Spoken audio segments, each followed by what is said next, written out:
Cryptocurrency যদি একটা সোনার বার হয়, তাহলে ব্লক চেন টেকনোলজি হয়েছে সেই সোনার খনি। আজকে সেই কথা বলার সুযোগ আমার নেই। আমি এবার অর্থ সংক্রান্ত একটা কথা বলবো এই সময়ের মধ্যে, 2 মিনিট যেহেতু বাড়িয়েছেন, যেটা সবার সমস্যা। এক সময় মানুষ পণ্য বিনিময় করত বাজারে যেয়ে, তারপরে আসলো মূল্যবান ধাতু, তারপরে কাগজের টাকা, তারপরে প্লাস্টিক মানি, এখন ক্রিপ্টোকারেন্সি, ডিজিটাল মানি। 2009 সালে ক্রিপ্টোকারেন্সি যাত্রা শুরু করে আজ 17 বছরের যুবক। প্রতিদিন 24 ঘন্টায় সারা দুনিয়ায় আমাদের দেশে 3 বছরের বাজেটের সমান টাকা লেনদেন হয়ে থাকে।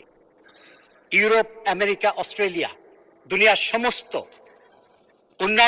উন্নত দেশে এবং উন্নয়নশীল দেশে, এখানে দুনিয়ার বড় বড় স্টক এক্সচেঞ্জে, নিউ ইয়র্ক, টোকিও, সমস্ত জায়গায়, লন্ডন, ফ্রান্স, প্যারিসে কিন্তু এখানে আইনসম্মতভাবে ক্রিপ্টোকারেন্সির লেনদেন হচ্ছে। আজ থেকে 117 বছর আগে যদি কেউ 100 টাকা দিয়ে ক্রিপ্টোকারেন্সি কিনতেন, বিটকয়েন, এটার মূল্য হতো আজকে 1 কোটি টাকা। কিন্তু যদি এই টাকা কেউ ব্যাংকে রাখতেন 17 বছর আগে, সেটা হতো মাত্র 800 টাকা। ডাইনোসর বিলুপ্ত হয়েছে কিন্তু তেলাপোকা টিকে আছে অ্যাডাপশনের কারণে। কিউবা সহ দুনিয়ার 3টা দেশে মানুষ বাজারে যে, মুদির দোকানে যে, তারা ক্রিপ্টোকারেন্সি দিয়ে কেনাবেচা করতে পারে। দুনিয়ার বহু দেশের পার্লামেন্টে এখন আলোচনা হচ্ছে যে ক্রিপ্টোকারেন্সিকে ঠিক এই মর্যাদা দেয়ার। আমেরিকার অর্ধেকের বেশি স্টেটে কিন্তু রাষ্ট্রীয় রিজার্ভ হিসেবে বিটকয়েনকে নেওয়া হয়েছে। এখানে রাজস্ব আয়ের উৎস হতে পারে, কারণ ক্রিপ্টোকারেন্সিতে ফাঁকি দেওয়ার কোনো কায়দা নেই। কিন্তু আমরা এখনো এখানে যাত্রা শুরু করতে পারি নাই।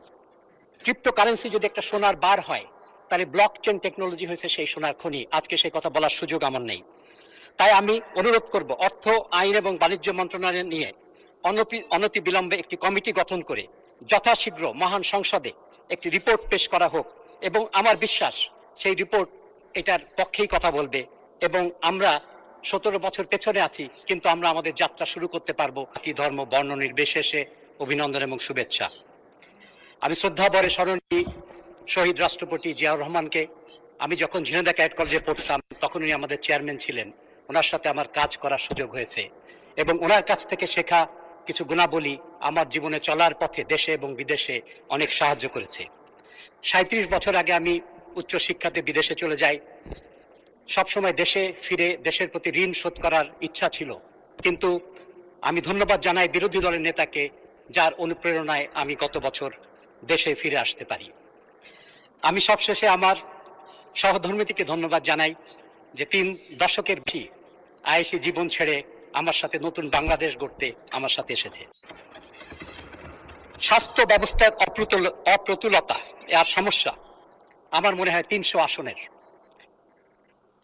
এখানে নতুন প্রকল্পের কথা আমরা অনেকেই বলেছি, কিন্তু অর্থের দিক থেকে আমার মনে হয় বিভিন্ন কারণে খুব একটা প্রাচুর্যের মধ্যে আমরা নেই। তার চেয়ে বেশি হলো অনেক উন্নয়ন সময় সাপেক্ষ।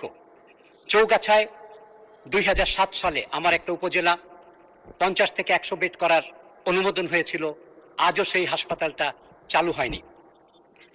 মাননীয় প্রধানমন্ত্রী অত্যন্ত গুরুত্বপূর্ণ বাস্তব একটা কথা বলেছেন, টাকা মুদ্রণ করে আমরা মুদ্রাস্ফীতি পাবো, কিন্তু অনেক সমস্যার সমাধান হবে না।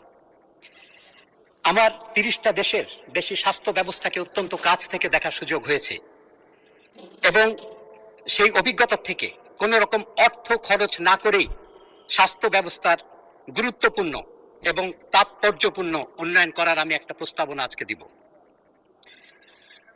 একজন মাননীয় সদস্য বলেছিলেন 25 লক্ষ মানুষের জন্য 25 জন ডাক্তার আছে, তার মানে 1 লক্ষ মানুষে 1 জন ডাক্তার। আমার হিসাবে আমি ইন্টারনেট থেকে যেটা পেয়েছি, 10,000 জনে 1 জন ডাক্তার মনে হয় আছেন বাস্তবে। বিশ্ব স্বাস্থ্য সংস্থা চায় 1000 লোকের জন্য 1 জন ডাক্তার। আমাদের পার্শ্ববর্তী প্রতিবেশী ভারতে 900 জনের মধ্যে 1 জন ডাক্তার আছেন। কিউবাতে 1000 জনের জন্য 8.5 জন ডাক্তার। অনুপস্থিতি, আনঅথরাইজড অ্যাবসেন্স 10% ডাক্তার স্বল্পতার কারণ। অনেকে বেতন নেন কিন্তু কাজ করেন না, অনেকে বিদেশে চলে গেছেন, 10 বছর পার হয়ে গেছে অনেকের। দ্বিতীয় সমস্যা হলো ডেপুটেশন, পেশন। 10% বেতন নেন উপজেলা বাজেট থেকে, কিন্তু সেবা দেন অন্যত্র। আমি বিশ্বের কোথাও এত বড় সিস্টেম লস দেখি নাই।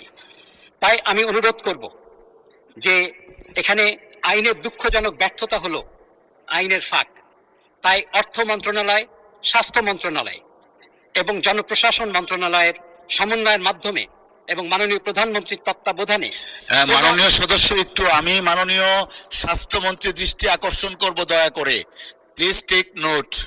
জি, আপনার সময় আরো 2 মিনিট বাড়ানো হলো এই সময় উত্তীর্ণ হওয়ার পরে। আমি মাননীয় প্রধানমন্ত্রীর তত্ত্বাবধান এই জন্য বলছি যে উনি অল্প সময়ে অনেক বড় বড় কাজ করেছেন, এবং আমার বিশ্বাস ওনার তত্ত্বাবধানে আমরা 2 মাসের মধ্যে আমাদের যে সব জায়গায় যে ডাক্তার এবং টেকনিক্যাল যে স্টাফের স্বল্পতা আছে সেটার উন্নয়ন করা সম্ভব।